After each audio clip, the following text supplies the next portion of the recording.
Assalamualaikum dan salam sejahtera. Kita bertemu lagi di YouTube channel Taming Sari Chess Management bersama saya Coach Silahuddin.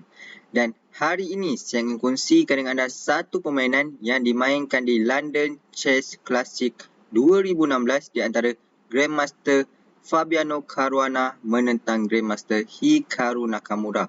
Dan kita ada putih memulakan permainan dengan E4 dan di sini hitam ataupun Nakamura membalas dengan C5, Sicilian Defense yang dimainkan oleh hitam.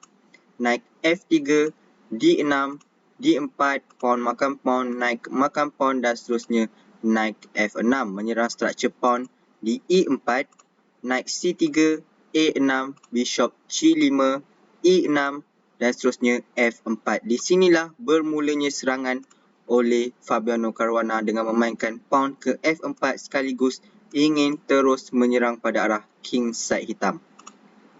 H6, bishop H4, ada opening di mana bishop makan naik dan pawn makan bishop.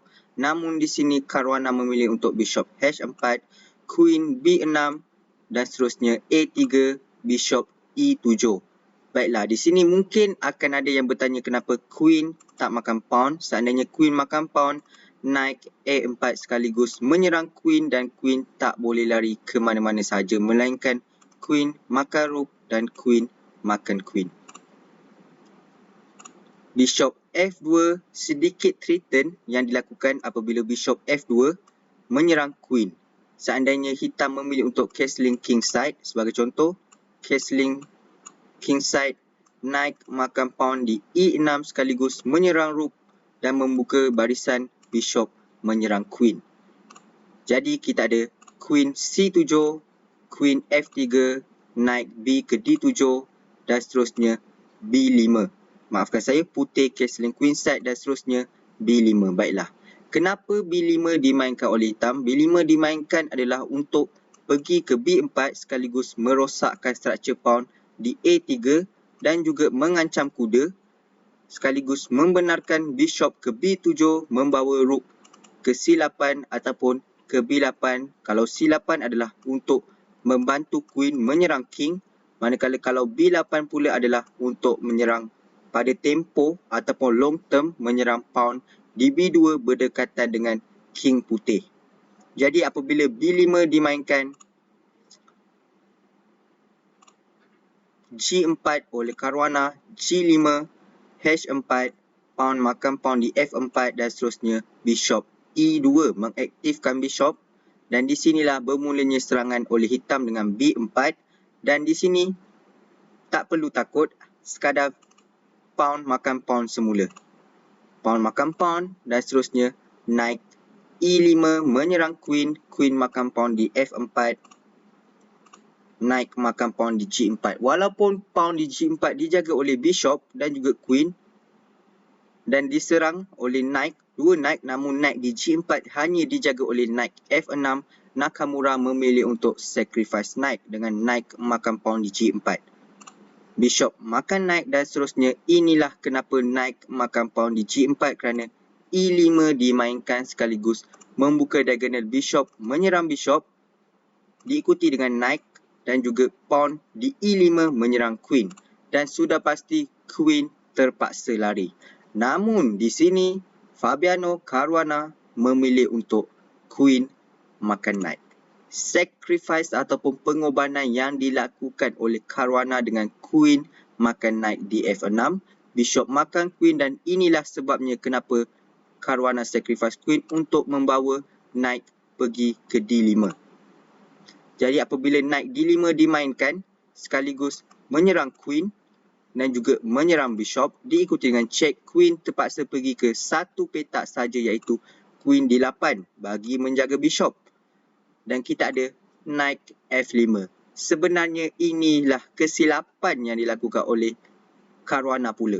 Gerakan yang terbaik adalah knight ke F6, C6 sekaligus menyerang queen dan queen tak boleh lari ke mana-mana pun. Queen tak boleh lari ke C7, knight, B6, knight, A5, pawn, D7, bishop, E7, knight. Queen tak boleh lari ke mana-mana saja. Itulah gerakan terbaik yang sepatutnya dilakukan oleh Caruana. Namun di sini Caruana terlepas pandang dan memilih untuk naik ke F5, mungkin untuk memberi sedikit tekanan pada pawn di D6 dibantu oleh Rook. Dan Nakamura memainkan Rook ke B8 kerana risau akan Bishop pergi ke B6 menyerang Queen sekaligus membenarkan naik ke C7 diikuti dengan check. Sepatutnya gerakan terbaik yang patut dilakukan oleh Nakamura adalah memakan naik menggunakan Bishop. Dan naik tak ada lagi serangan yang boleh dilakukan pada pawn di D6. Namun Nakamura pula terlepas gerakan itu dengan memainkan Rook ke B8. Jadi setelah Rook B8, naik makan Bishop diikuti dengan check, Queen makan naik dan Rook makan pawn di D6. Inilah kekuatan Rook di D6. Menyerang Queen, menyerang pawn di A6, menjaga diagonal ataupun file D dan memaksa Bishop terpaksa pergi ke E6. Ini kerana Queen tak boleh pergi ke dua-dua petak ini kerana ada knight yang menjaga di petak G7 dan E7. Jadi Bishop E6 satu-satunya gerakan yang boleh dilakukan. Rook H ke D1, double Rook yang dilakukan. Ini kerana Caruana mungkin boleh bermain Rook makan pawn di A6 diikuti dengan Rook ke D6, double attack menyerang Queen dan juga menyerang Bishop. Castling kingside yang dilakukan oleh hitam. Dan di sinilah sekali lagi serangan bermula dengan pawn ke H5, mengurangkan ataupun memberi sedikit tekanan. Queen G5 check. Adakah ini blunder yang dilakukan oleh Nakamura kerana Queen G5 check sekaligus menyerang king dan juga menyerang bishop? Adakah ini blunder?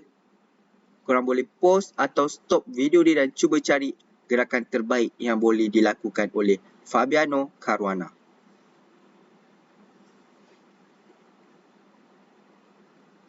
Baiklah, tanya pada korang yang berjaya gerakan itu adalah Bishop E3 sekaligus menyerang semula Queen dan Queen tak boleh makan Bishop kerana Knight H6 diikuti dengan check fork menyerang King dan juga menyerang Queen.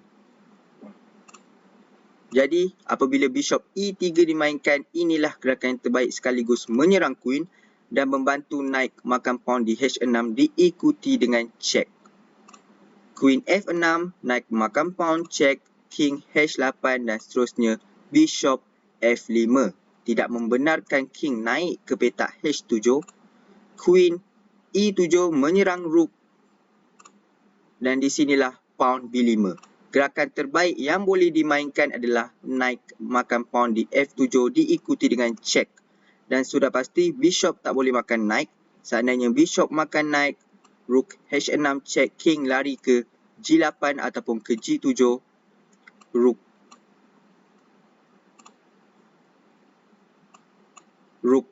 G1 check. Terpaksa ditutup dengan Bishop.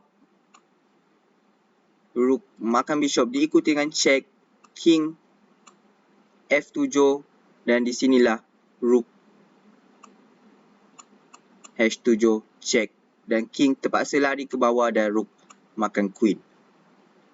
Namun di sini Caruana terlepas pandang sekali lagi taktik yang menarik dan memainkan pawn ke B5, Queen E8 dan seterusnya barulah memilih untuk naik makan pawn di F7 diikuti dengan check dan terpaksa makan menggunakan Rook. Seandainya makan menggunakan Queen pula, maka Rook makan pawn di, Bishop di E6 sekaligus mengancam Rook H6 check menyerang King, King ke G8 ataupun King ke G7, Rook G1 check menyerang King.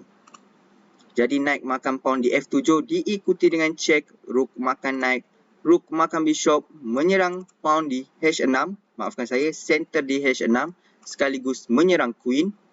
Queen makan free pawn di B5 dan sekali lagi Rook H6 check. Dan di sini putih sudah pun mempunyai terlalu banyak advantage. Rook H6 check, King ke G8 ataupun King ke G7.